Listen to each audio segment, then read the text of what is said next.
All right, welcome back here, guys. We're at 149 pounds. Yianni Diakomihalis, fresh off national championship. Congratulations, his third straight. Let's go ahead and start with questions with Mark, and we'll circle back. Yianni, congratulations. I noticed tonight you were shooting everything below the knee. Was that a game plan coming in? You know, he's real tall and lanky, but he sprawls really hard, right? So if you noticed, the shots I got extended on, I'm missing low, right? And a guy who's tall like that, you don't want to get stuck underneath him. There's a lot of leverage points they have access to that you don't, right? So I don't know if it's much of a game plan thing as it is just kind of a, an understanding of the sport, right? You know what positions you can control against certain guys. And he wasn't able to use his hips when you were down there. No, right? If I got your knee and ankle tied up, going leg lace and freestyle, there's not a lot you can do defensively. Let's go to Zeb. So 2018, it comes down to like a last 30-second, situation with Bryce Meredith in Pittsburgh against McKenna. It comes down to a video review, and you win both those matches. They're close. This is total gas pedal, and you went completely. I mean, you dominated. It was never in doubt, right? There was none of those situations. How much better do you think you are from those two titles to now?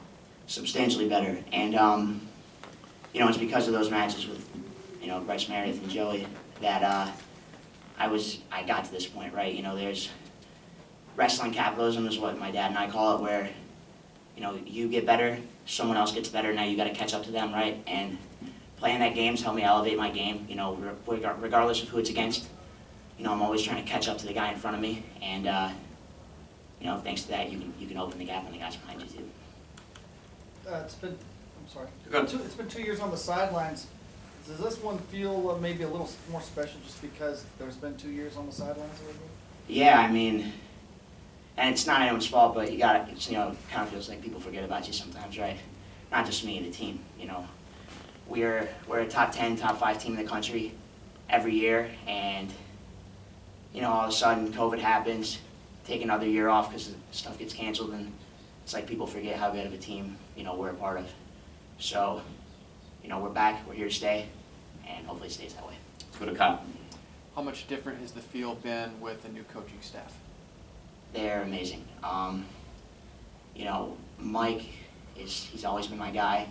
Callan and Donnie might be my two best training partners. I mean, they push me so much, and they introduced just a completely different view of the sport, right? Donnie came from NC State, very different athletes, very different system than what they do at Cornell.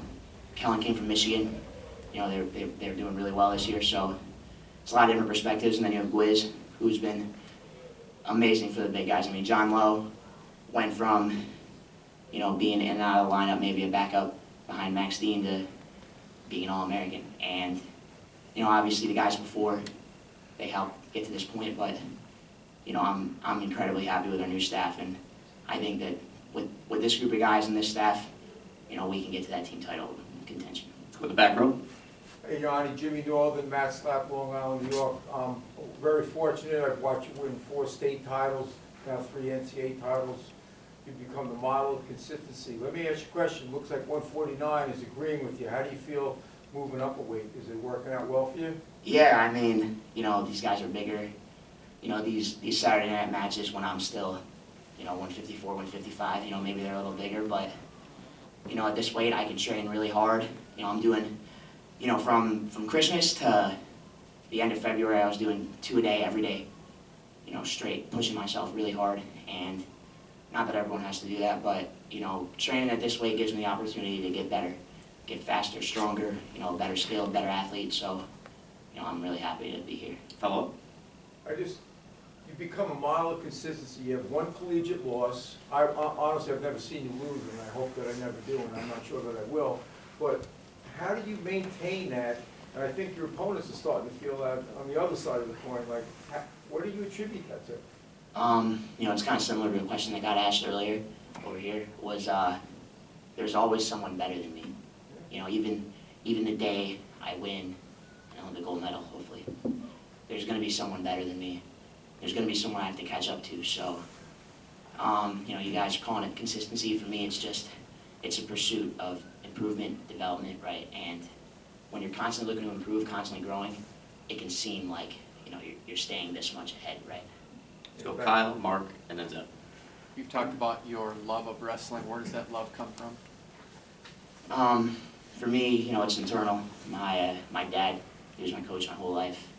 He, you know, tells stories about how I was trying to leave to go to practice an hour early, and you know, I watch film all the time in my spare time. It's just, it's as much of a hobby and a passion and something I love as it is a sport that I do, right? You know, the day my wrestling career ends, I'm still gonna be sitting there watching matches, trying to learn new things, because it's, you know, there's my competitive side where I want to win, I want to fight, and then, you know, on the other hand, this is art to me. It's something that I can learn about when I'm 90 years old.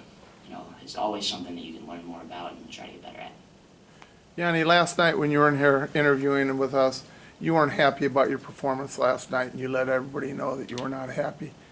Are you happier tonight?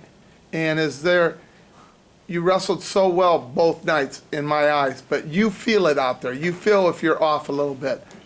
Was tonight a little bit easier, and do you feel a little bit more proud of what you've done tonight than you did last night? Yeah, this is definitely a step in the right direction. We had a close match in Vegas, Lovett and I. You know, I didn't wrestle as well as I could have, and you know, this match meant a lot to me. You know, I don't want to sound like that guy, but you don't ever want to let guys feel like they could have won. And I think that was what really bothered me about my match last night with Sammy. He's a really good, really skilled guy, and you know, I'm up 6-3 with a minute to go, and it felt like I wanted the match to be over, and that's wrong. It's so wrong. You know, you should never be looking at the clock or how much time. You know, I mean, you should just be. If you look at this match, I'm faking. The first minute and the last minute look the same. Yep. And that's an indication of someone who's wrestling the whole time. Yep. They're, if anything, building, right? And I did it in this match. I didn't do it last night, and that was a big character flaw and something I'm really disappointed in, but thankfully I had another match and was able to redeem it. Wrap it up, Zip. Parting shot last night on the ESPN broadcast. Did you do what you said you needed to do? Yeah, we got that all figured out. There was something missing, and we found it.